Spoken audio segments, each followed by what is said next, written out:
नमस्कार, सगरमाथा प्राइम समाचारमा स्वागत छ। म प्रसन्न ढुङ्गाना। सगरमाथा प्राइम समाचार सुरु गरौँ अहिलेसम्मका प्रमुख समाचारबाट। काठमाडौँ उपत्यकाको निषेधाज्ञा आजबाट केही खुकुलो। खाद्यान्न तथा तरकारी पसल 11 बजेसम्म खुले, जोखिम नहटेको हुँदा सतर्कता अपनाउन अनुरोध। जनता आवास कार्यक्रम मार्फत घर बनाएका म्याग्दीका स्थानीय ऋणमा सरकारले सम्झौता गरे अनुसारको अनुदान दिएन। निरन्तरको वर्षासँगै आएको बाढीले मनाङको तालगाउँ र चामे बजार जलमग्न। मुस्ताङको लुप्रा खोलामा बाढी आउँदा 15 घर जोखिममा। विश्वमा हालसम्म 16 करोड 12 लाख 1 हजार बढीले जिते कोरोना। भारतमा पछिल्लो 24 घण्टामा 62,000 सङ्क्रमित थपिए। र डेनमार्कका फुटबलर एरिक्सन खेल्दै मैदानमा ढलेपछि सर्वत्र चासो। खेलाडीहरूको मुटुलाई स्वस्थ राख्न पर्ने विशेषज्ञको सुझाव।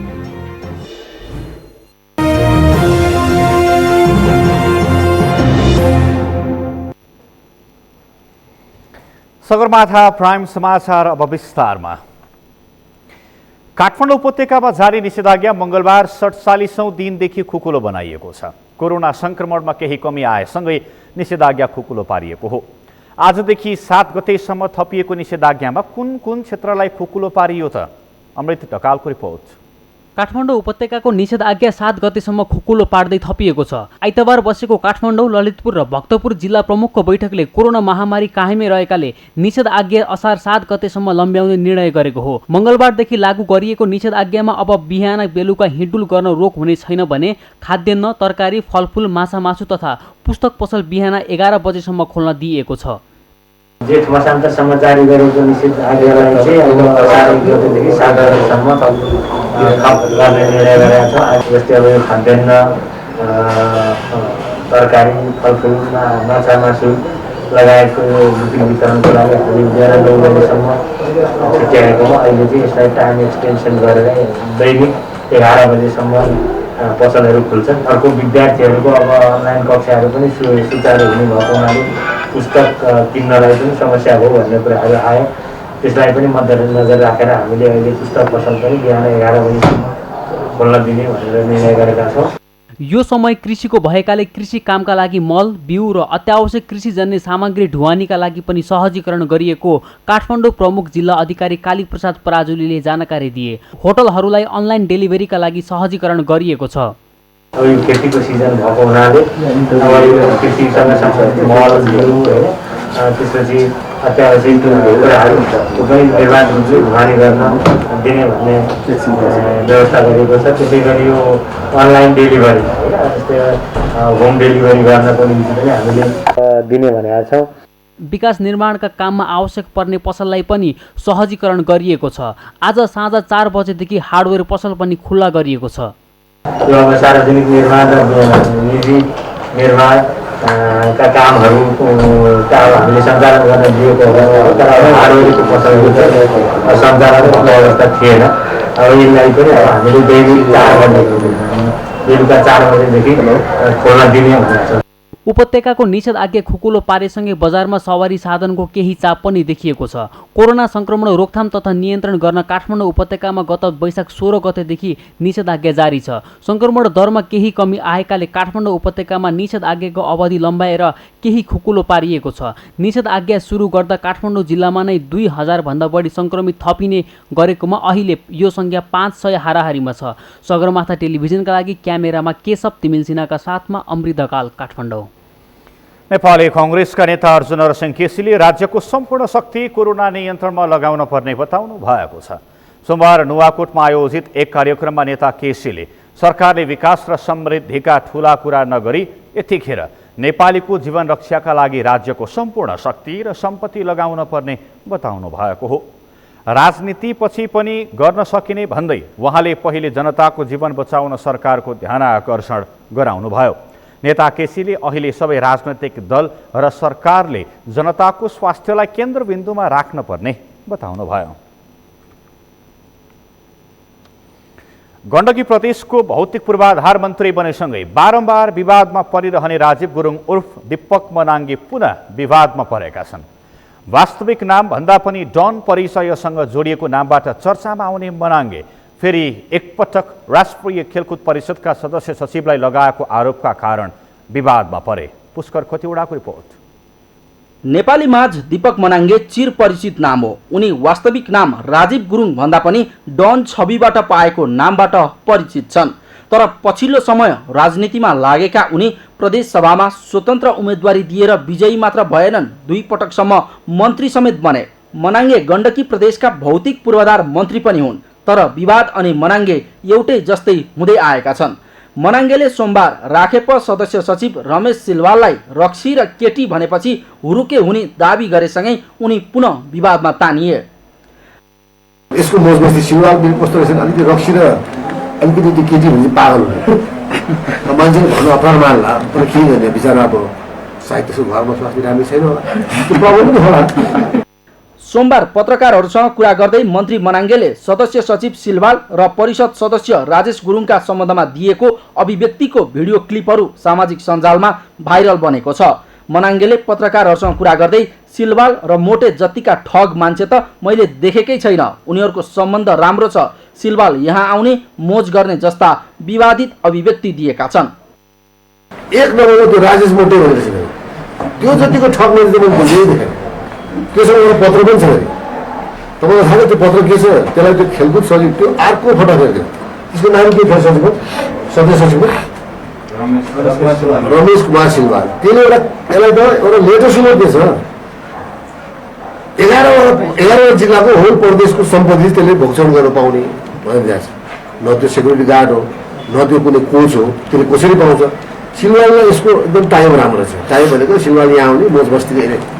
अब यसको मोज मस्ती सिलवाल बिल कस्तो रहेछ, अलिकति रक्सी र अलिकति त्यो केटी भने पागल हुने मान्छेले भन्नु अपराध मान्ला, तर के गर्ने बिचरा, अब सायद त्यसको घरमा स्वास्थ्य राम्रो छैन होला, त्यो प्रब्लम पनि होला। यिनीहरूले सबै प्रोभाइड गर्ने, त्यही भएर मैले यिनीहरूलाई चाहिँ छोड्नै हुन्न भनेर चाहिँ मैले क्रस गरेँ। यो फेरि तपाईँले हाँस्दै गएन, म चाहिँ रिसाएको चाहिँ हाँस्ने हो, तपाईँले जो गरेको छ होइन, यो फ्याक्ट हो। यही अभिव्यक्तिका कारण मन्त्री मनाङ्गे विवादमा तानिए। मनाङ्गेको यो अभिव्यक्तिप्रति राष्ट्रिय खेलकुद परिषद राखेपले खेद प्रकट गर्दै उनलाई कानुन बमोजिम कारबाहीको माग गरेको छ। मनाङ्गेले अराजक एवं अशिष्ट अभिव्यक्ति दिएको भन्दै राखेपले विज्ञप्ति मार्फत खेद प्रकट गरेको हो। राखेपले सदस्य सचिव सिलवाल र सदस्य राजेश गुरुङमाथि यस्तो अभिव्यक्ति आउनु सम्पूर्ण खेल जगतको अपमान भएको भन्दै सके प्रमाण जुटाएर कारबाही गर्न चुनौती दिएको छ।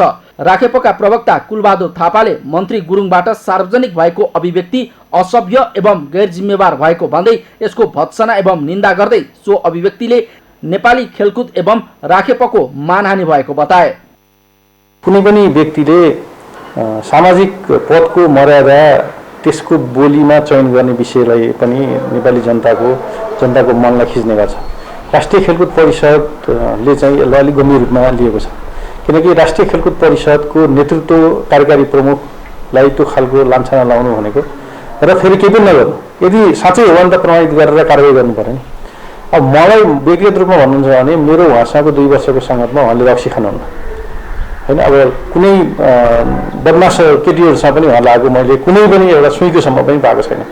तर संस्थाको एउटा नेतृत्वलाई त्यो खालको लाउँदाखेरि उहाँहरूको बिचमा अन्य विषयमा कुराकानी, अन्य विषयमा त्यस्ता खालका मनमुटावहरू भएदेखि आपसमा छलफल गरेर राख्दा हुन्थ्यो। मलाई लाग्छ त्यस्तो खालको तल्लो तहसम्म बसेर त्यस्तो खालको आरोपहरू लगाउनु, प्रत्यारोपहरू लगाउनु यो खेलकुदको लागि, समग्र खेलकुदको लागि यो राम्रो विषय होइन। मन्त्री गुरुङको सदस्य सचिव सिलवाल र परिषदका सदस्य राजेश गुरुङको नामै लिएर अमर्यादित र लान्छनायुक्त अभिव्यक्ति सार्वजनिक भएपछि उनीमाथि कारबाही हुन्छ या हुँदैन यो भने हेर्न बाँकी नै छ। सगरमाथा टेलिभिजनका लागि क्यामेरामा केशव तिमल सिन्हाका साथमा पुष्कर खतिवडा, काठमाडौँ। जनता आवास कार्यक्रम मार्फत घर बनाएका म्याग्दीका स्थानीय ऋणमा डुबेका छन्। घर बनाए बापत सरकारले सम्झौता गरे अनुसार अनुदान उपलब्ध नगराएपछि 100 भन्दा बढी विपन्न दलित परिवार ऋणमा फँसेका हुन्। म्याग्दीबाट सन्तोष गौतमको रिपोर्ट। गण्डकी प्रदेश सरकारले बजेट व्यवस्थापन गर्न नसक्दा जनता आवास कार्यक्रम मार्फत घर निर्माण गरेका म्याग्दीका आवासविहीन विपन्न दलित समुदाय ऋणको भारीले थिचिएका छन्। आवास पाएकोमा खुसी हुनुपर्ने लाभग्राहीहरू घर बनाउँदा लागेको ऋण तिर्न नसकेर चिन्ताले पिरोलिएका हुन्। सम्झौता लगत्तै पहिलो किस्ता बापत 83,333 रुपैयाँका दरले अनुदान पाएका अधिकांश लाभग्राहीले घर निर्माण गरिसकेका छन्। पछिल्लो 1 वर्ष यता घर बनाएका स्थानीयले दोस्रो, तेस्रो र चौथो किस्ता अनुदान नपाउँदा समस्यामा परेको गुनासो गरेका छन्। कति दुःख भइन्छ सर, कति रुनु त भइन्छ, कति यो घर भत्काइहाल्यो पहिला घर, यस्तो हुने भए त भत्काउने थिएन सर। ऋण यस्तो दिनु धेरै लागिसक्यो, पैसा पाउनु भएन। अन्तिम किस्ता पाइएन सर। अन्तिम किस्तै पाए नि डबल तिर्बल लाउने भयो। आफ्नो घरमा मान्छे नहुने, केटा मान्छे नहुने, अर्का मान्छे हाल्दाखेरि पुसको दिन पनि काम गर्दा 1000 खाइदिए। एकल महिला हो। सङ्घबाट प्रदेशमा हस्तान्तरण भएको कार्यक्रम मार्फत राष्ट्रिय दलित आयोगमा सूचीकृत दलित समुदायका घरविहीनले मापदण्ड अनुसार 2 कोठे घर बनाउन 3,50,000 रुपैयाँ अनुदान उपलब्ध गराउने कार्यविधि छ। कुल मध्ये जग खनेपछि 25, डिपिसी गरेपछि 30, गाह्रो लगाएपछि 35 र शौचालय निर्माणका साथै छानो हालेपछि अन्तिम 10% पाउने व्यवस्था छ। अनुदानको आशामा ऋण खोजेर मजदुरको ज्याला र निर्माण सामग्री जुटाएका स्थानीय अहिले तनावमा परेका छन्। हामीले भनेर होइन, उहाँले पठाउनु भएकै छैन, अनि कसरी दिन्छ नि हामीले भनेर भन्नुभयो। अनि सबै अब यो बनाएकोलाई किन कत्लकै छोड्ने भनेर मैले सबै यो ऋण खोजेर अन्त बनाए, खाएँ। अनि खाएर फेरि ऋण खोजेर फेरि प्लास्टर गरेको। ऋण लाग्यो तपाईँले? ऋण लागेछ 2 लाख जति ऋण लाग्यो। पूर्वाधार विकास कार्यालयसँग सम्झौता गरेका म्याग्दीका 137 जना मध्ये 115 वटा घर निर्माण सकिएको छ। 22 वटा घर निर्माणको अन्तिम चरणमा छन्। 132 स्थानीयले तेस्रो र चौथो किस्ता अनुदान पाएका छैनन्। दोस्रो किस्ता नपाउनेको संख्या 48 छ। संघले प्रदेश सरकार मार्फत उपलब्ध गराउने अनुदान नपठाएकाले स्थानीयलाई वितरण गर्न नसकिएको कर्मचारीले बताएका छन्। म्याग्दी जिल्लामा अब यो पुरानो बजेटको हामीले खर्च भइसकेको र नयाँ बजेट नआएको हुनाले थप लाभग्राहीलाई नयाँ कार्यक्रम सञ्चालनको सुरुवात हामीले गर्न सकिरहेको अवस्था छ। र लाभग्राहीलाई चाहिँ लाभग्राहीले हामीलाई पैसा मागेर पटक खबर गरेकोमा हामीले चाहिँ अब पैसाको कारणले गर्दाखेरि यो कार्यक्रमलाई हामीले प्रभावकारी रूपमा सञ्चालन गर्न सक्यौँ।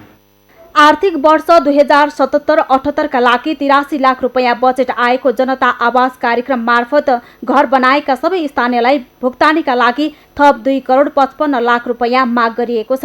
कार्यक्रम मार्फत आर्थिक वर्ष 74-75 मा 66, 75-76 मा 80 वटा र 76-77 मा 95 वटा घर निर्माण भएको थियो। जीर्ण अवस्थाको घर, टहरा, गोठ र ओढारमा बस्नुपर्ने अवस्था हटाउन ल्याइएको जनता आवास कार्यक्रमका लागि पर्याप्त बजेट व्यवस्थापन गरेर स्थानीयलाई ऋणमुक्त गर्नुपर्ने देखिन्छ। सगरमाथा टेलिभिजनका लागि म्याग्दीबाट सन्तोष गौतमको रिपोर्ट।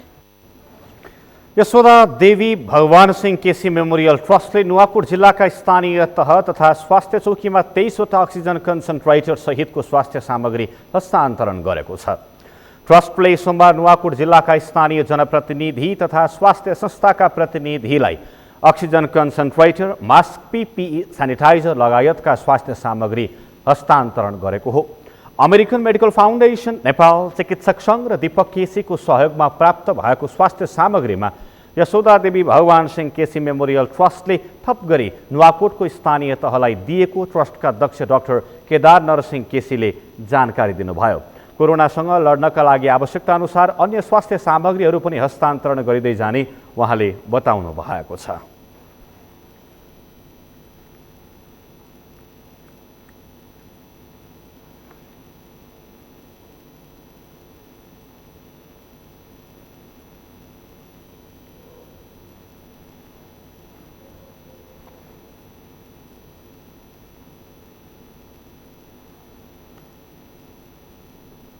नेपाली कांग्रेस निकटको इन्जिनियरहरूको संस्था सेन्टर फर डेमोक्रेटिक इन्जिनियर्सले अस्पतालहरूमा निशुल्क रूपमा स्वास्थ्य उपकरणको मर्मत सम्भार गरिदिन थालेको छ।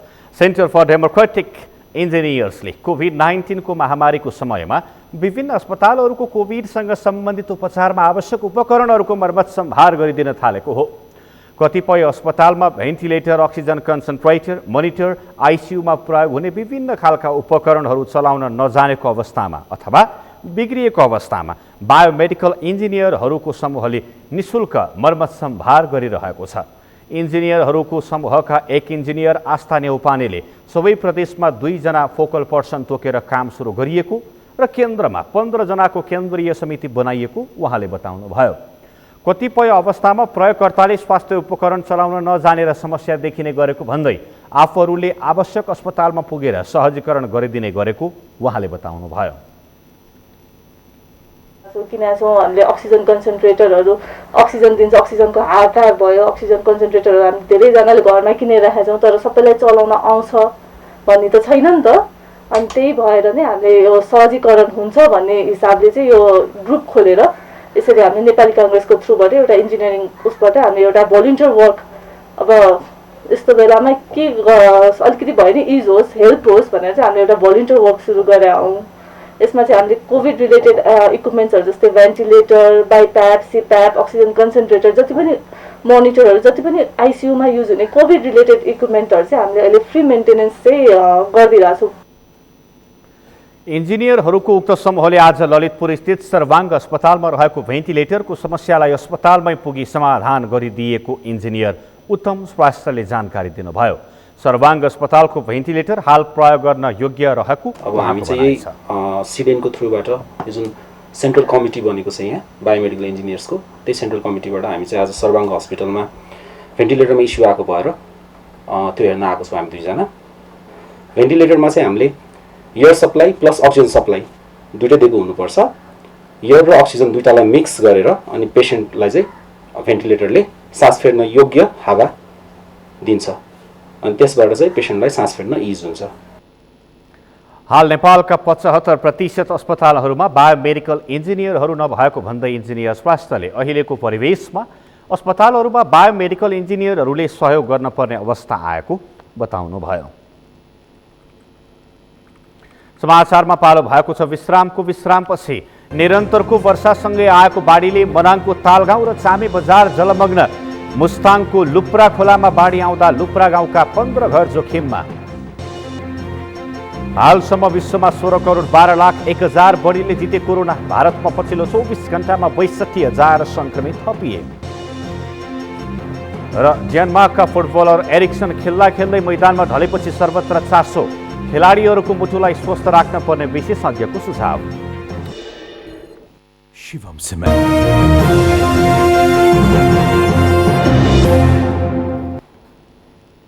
विश्रामपछि पुनः स्वागत छ। अब बाँकी समाचार।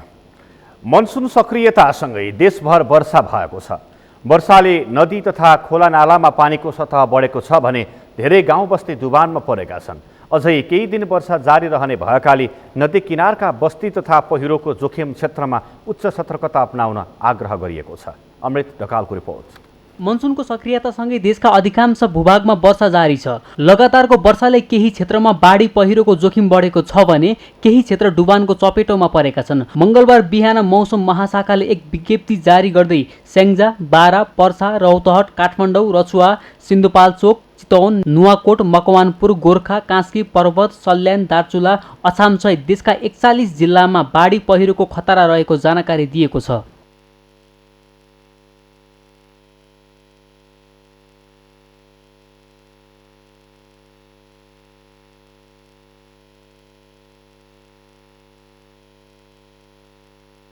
जल तथा मौसम पूर्वानुमान महाशाखाका अनुसार यो वर्ष प्रदेश नम्बर 1 बागमती प्रदेश, गण्डकी प्रदेश र कर्णाली प्रदेशमा सरदरभन्दा धेरै वर्षा हुने सम्भावना जनाएको छ। यसपालि जुन हाम्रो मनसुन फोरम भन्ने एउटा क्लाइमेट आउटलुक छ, यसले चाहिँ यो वर्षको लागि यो मनसुन सिजनमा सरदरभन्दा बढी वर्षा हुने चाहिँ अनुमान गरिएको अवस्था छ। विशेष गरी यो प्रदेश नम्बर 1 बागमती, गण्डकी र कर्णाली प्रदेशमा अलिक बढी सरदरभन्दा बेसी वर्षा हुने नै अनुमान गरेको अवस्था छ। यो वर्ष मनसुन सुरुवाती अवस्थामै सक्रिय भएको छ। धेरै वर्षा हुने तथा बाढी पहिरोको सम्भावना धेरै रहने मौसमविद बताउँछन्। यो वर्ष चाहिँ मनसुन सुरुवाती अवस्थामै सक्रिय भएको अवस्था भएको कारणले गर्दाखेरि र अनुमान पनि यो वर्ष धेरै वर्षा हुने अनुमान गरेको हुनाले नेपाल भनेको यो बाढी पहिरो जोखिम क्षेत्र हो र तराई भूभागहरू डुबान हुने क्षेत्र भएकोले यो वर्ष पनि बाढी पहिरो जान्छ र डुबान पनि हुने सम्भावना रहन्छ। विशेष गरी तराई भूभागहरूमा डुबान हुने सम्भावना रहन्छ। विगतका वर्षभन्दा यो वर्ष धेरै पानी पर्ने भएकाले थप सतर्कता अपनाउन मौसमविदहरूले सुझाव दिएका छन्। जुन जोखिम क्षेत्र छ ती क्षेत्रमा चाहिँ सकेसम्म त्यो ठाउँमा चाहिँ नबस्ने गर्नुपर्छ होइन। तराई भूभागहरू डुबान भएकोले सम्बन्धित निकायले चाहिँ प्री प्लान बनाउनुपर्छ, प्रिपेयरनेस चाहिँ गर्नुपर्ने हुन्छ। बाढी पहिरो तथा डुबान जस्ता प्राकृतिक प्रकोपबाट वर्षेनी धेरै जनधनको क्षति हुने गरेको छ। धेरैले बसोबास स्थल छोड्नुपर्ने बाध्यता छ। यस्ता प्रकोपबाट बस्न समयमै हामी सबैले सचेतना अपनाउन जरुरी छ। सगरमाथा टेलिभिजनका लागि अमृत ढकाल, काठमाडौँ। निरन्तरको वर्षासँगै आएको बाढीले मनाङको तालगाउँ र चामे बजार डुबानमा परेको छ। नासो गाउँपालिका 1 मा पर्ने तालगाउँ सोमबारदेखिको निरन्तरको वर्षाका कारण मर्स्याङ्दी नदी बढेर बाढी आएर डुबानमा परेको हो। मर्स्याङ्दी छेउमा रहेका तालगाउँका 60 घरमध्ये 30 घर डुबानमा परिसकेको स्थानीय खरसाङ गुरुङले जानकारी दिनुभएको छ। अन्य घर पनि जोखिममा परेका छन्। स्थानीय घर छाडेर बाहिर सुरक्षित ठाउँमा बसेकाले मानवीय क्षति नभएको मनाङका प्रमुख जिल्लाधिकारी विष्णु लामिछानेले बताउनुभयो। उहाँका अनुसार तालगाउँ र चामे बजारका स्थानीय अहिले सुरक्षित ठाउँमा बस्तीको कुना क्षेत्र पानी नभएको ठाउँमा बसेका छन्। मर्स्याङ्दी नदीमा पानीको बहाव बढ्दै जाँदा पानी थुनिएर बस्तीमाथि डुबाउँदै आएको स्थानीयले बताएका छन्।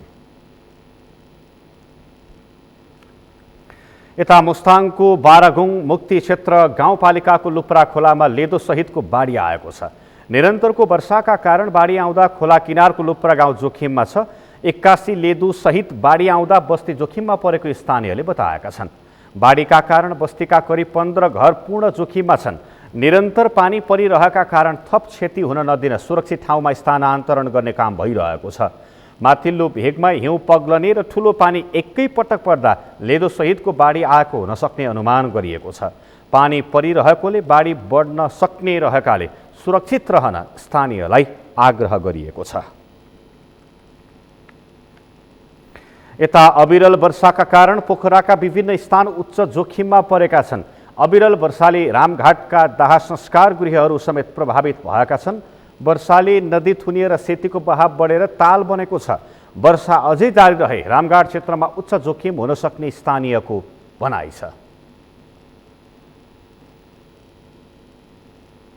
यो रामघाट क्षेत्रमा हिजोदेखिबाट हिजो रात्रिबाट अविरल वर्षा परिरहेको छ र यहाँ वरिपरिको बस्तीहरू जुन अवस्थित खालको बस्तीहरू धेरै नै घरधुरीहरू छन् उनीहरू अत्यन्त जोखिमपूर्ण रहेको हुनाले अहिले अन्यत्र बसाइ सर्ने क्रम जारी छ।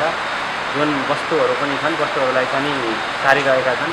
यति मात्रै नभइकन जुन कि दाह संस्कारहरू गर्ने जुन घाटहरू छन् ती पनि अत्यन्त प्रभावित भइरहेका छन्। जुन कि अहिले दाह संस्कार क्रम भइरहेको छ। अर्को अवस्थित बस्तीहरू छ त्यहाँ पनि डुबान भइरहेको छ। अहिले पुलिसहरूले रेस्क्यु गरिरहेको छ अवस्था छ। अहिले त्यसै केही छैन।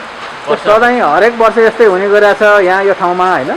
अब प्रत्येक वर्ष चाहिँ यसरी नै भइरहेको छ। तर यसको रोकथाम अथवा यसको विकल्पहरू केही खोजिएको छ कि छैन, के छ, कस्तो पाउनुपर्छ? हामीलाई त थाहा भएन, जस गभर्मेन्टले खोजे जस्तो लाग्दैन। कास्कीका पर्स्याट, छोरेपाटन, कामल पोखरी, काहु खोला लगायतका स्थानहरूमा समेत वर्षाको प्रभाव परेको छ।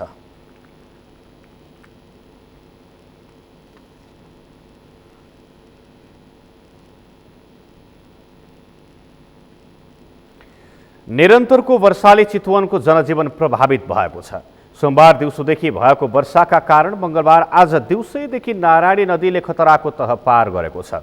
उर्लदो नारायणीले किनारमा राखिएका हात्तीका प्रतिमा बगाउने खतरा बढेपछि सुरक्षित स्थानमा सारिएको छ।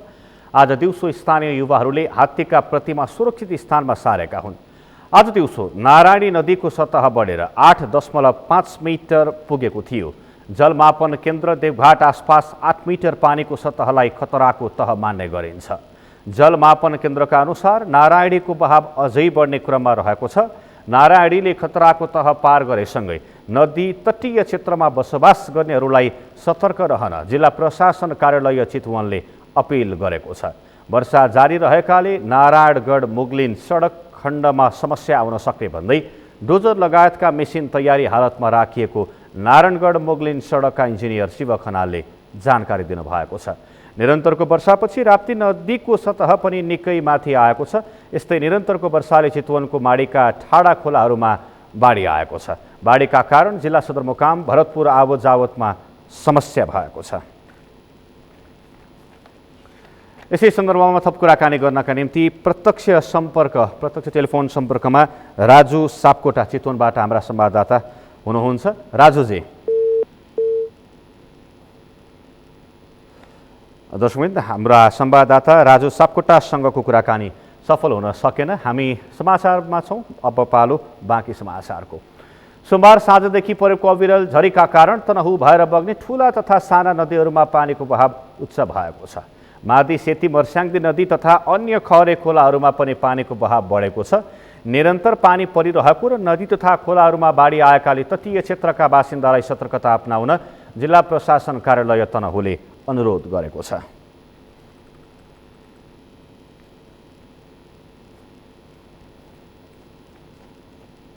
बहन्छन् र सबै क्षेत्र प्राय होचो अग्लो सबै किसिमको क्षेत्रहरू यसमा रहेको र यो कारणले गर्दाखेरि बाढीको जोखिम चाहिँ अत्यन्त बढी रहेको मैले महसुस गरेको छु। विपद व्यवस्थापन समितिको बैठक राखेर 10वटा पालिकाका प्रतिनिधिज्यूहरूलाई उपस्थित गराएर यो अत्यन्त गत वर्ष पनि हामीले ठुलो क्षति बेहोर्नु पर्यो, यसपालि पनि त्यो नहोला भन्ने सकिँदैन। त्यसकारणले यहाँहरूले स्थानीय विपद व्यवस्थापन कोषमा यथेष्ट रकम विनियोजन गर्न र आवश्यक सामग्रीहरू तयारी हालतमा राख्न हामीले अनुरोध गरेका छौँ। स्थानीय प्रशासनले बाढी पहिरो र डुबान हुने क्षेत्रमा नजान, नदी र खोलाहरूमा माछा मार्ने, पौडी खेल्ने, काठ दाउरा सङ्कलन गर्ने लगायतका कुनै पनि कामहरू नगर्न अनुरोध गरेको छ।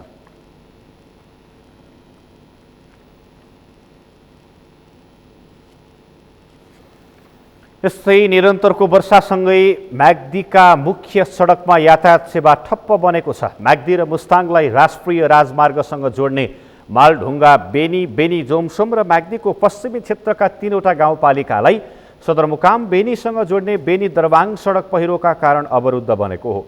पर्वतको सहस्र धारामा पहिरो खसेपछि काठमाडौँ पोखरा हुँदै म्याग्दी भित्रने र बाहिरिने सवारी साधनको आवजावत बन्द भएको छ।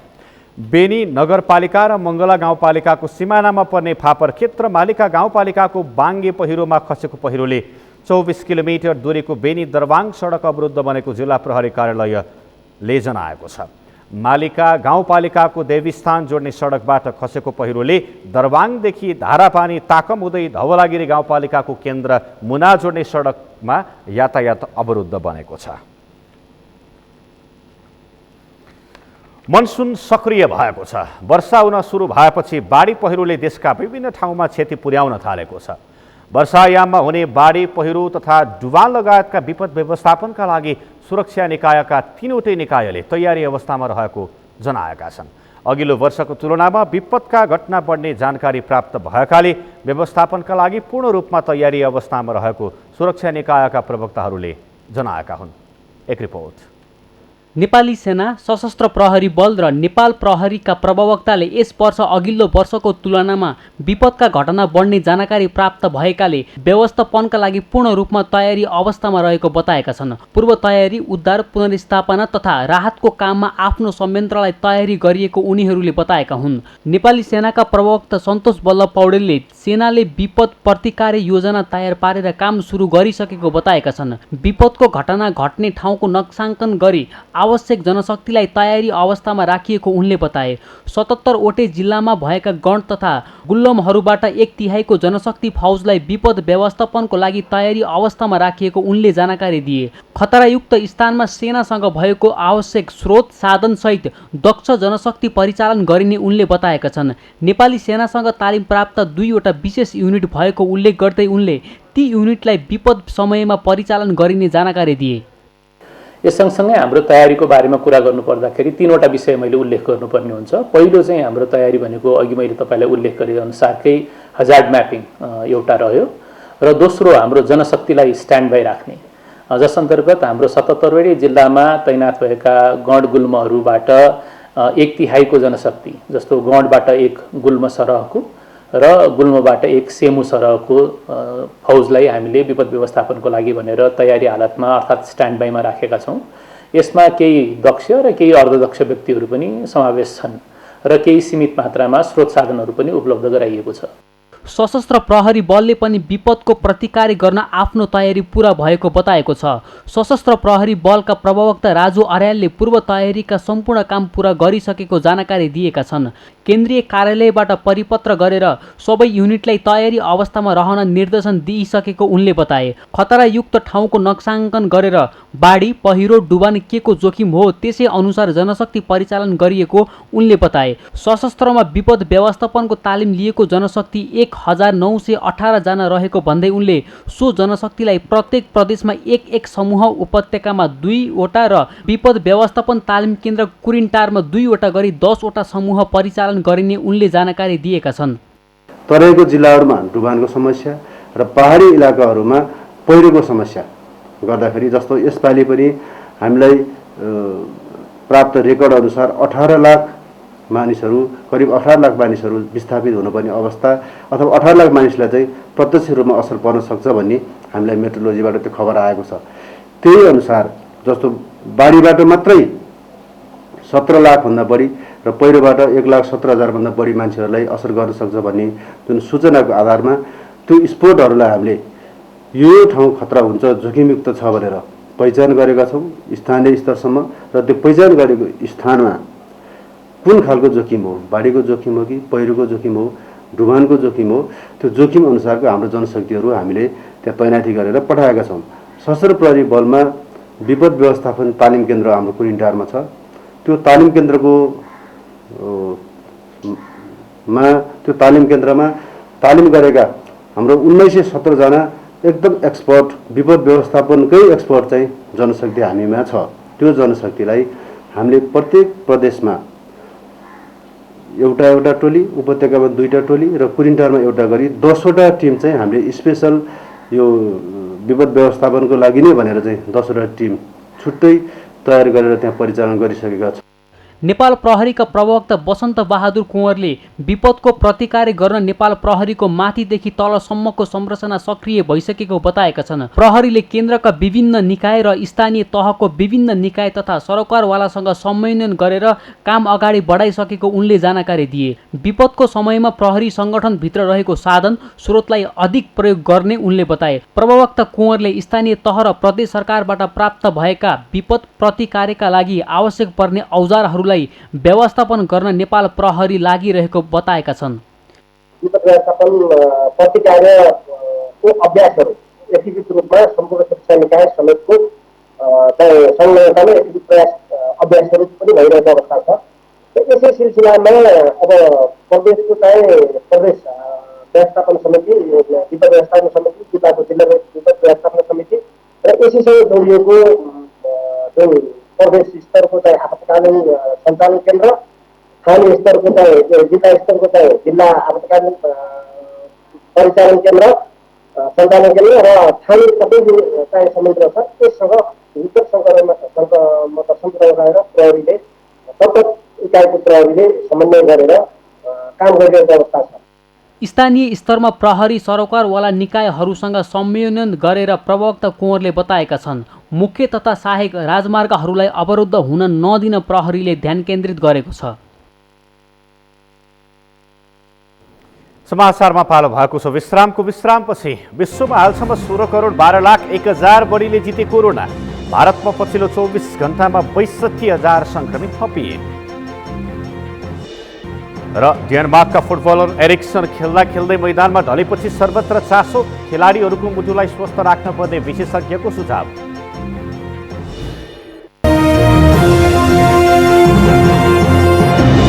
अब पालो अर्थ समाचारको। अर्थ समाचारका प्रायोजक हो आफ्नो विश्वास हो त्रिशक्ति सिमेन्ट। बागमती प्रदेश सरकारले आगामी आर्थिक वर्ष 2078-79 का लागि 57 अर्ब 72 करोड 9,27,000 रुपैयाँ बजेट विनियोजन गरेको छ। बजेटमध्ये चालु खर्चका लागि 26 अर्ब 1 करोड 66,23,000 रुपैयाँ अर्थात् 45% पुँजीगततर्फ 29 अर्ब 70 करोड 43,04,000 रुपैयाँ अर्थात् 51% र वित्तीय व्यवस्थापनतर्फ 2 अर्ब अर्थात् 4% विनियोजन गरिएको छ।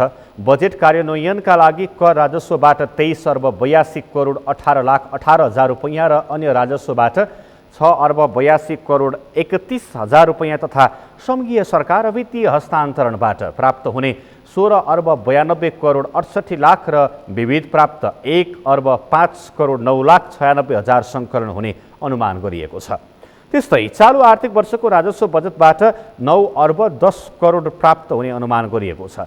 बागमती प्रदेशले स्वास्थ्य, कृषि, पूर्वाधार र रोजगारीलाई प्राथमिकतामा राख्दै हेटौँडा काठमाडौँ सुरुङ मार्गका लागि 75 करोड, मेट्रो रेल सञ्चालन गर्ने, कोरोना विरुद्धको खोपका लागि 2 अर्ब, स्वास्थ्य पूर्वाधार विकासका लागि 2 अर्ब 42 करोड बजेट विनियोजन गरेको जनाएको छ। समाचारको अन्त्यमा प्रमुख समाचार फेरि एकपटक। काठमाडौँ उपत्यकाको निषेधाज्ञा आजबाट केही खुकुलो, खाद्यान्न तथा तरकारी पसल 11 बजेसम्म खुले। जोखिम नहटेको हुँदा सतर्कता अपनाउन अनुरोध। जनता आवास कार्यक्रम मार्फत घर बनाएका म्याग्दीका स्थानीय ऋणमा सरकारले सम्झौता गरे अनुसारको अनुदान दिएन। निरन्तरको वर्षासँगै आएको बाढीले मनाङको तालगाउँ र चामे बजार जलमग्न। मुस्ताङको लुप्रा खोलामा बाढी आउँदा गाउँका 15 घर जोखिममा। विश्वमा हालसम्म 16 करोड 12 लाख 1,000 बढीले जिते कोरोना। भारतमा पछिल्लो 24 घण्टामा 62,000 सङ्क्रमित थपिए। र डेनमार्कका फुटबलर एरिक्सन खेल्दा खेल्दै मैदानमा ढलेपछि सर्वत्र चासो। खेलाडीहरूको मुटुलाई स्वस्थ राख्न पर्ने विशेषज्ञहरूको सुझाव। सगरमाथा समाचार अहिलेलाई सकियो। तपाईँ समाचार बुलेटिनका साथै सगरमाथा टेलिभिजनका सम्पूर्ण कार्यक्रम www.sagarmatha.tv मा पनि पढ्न र हेर्न सक्नुहुनेछ। युट्युबमा youtube.com/sagarmatha TV नेपालमा हेर्न सक्नुहुनेछ। तपाईँ हामीलाई फेसबुकमा पनि facebook.com/STV नेपालमा फलो गर्न सक्नुहुनेछ। समाचारको शिखर, नेपालको गौरव, नेपालको पहिलो न्युज च्यानल सगरमाथा टेलिभिजन हेर्दै गर्नुहोला। नमस्कार।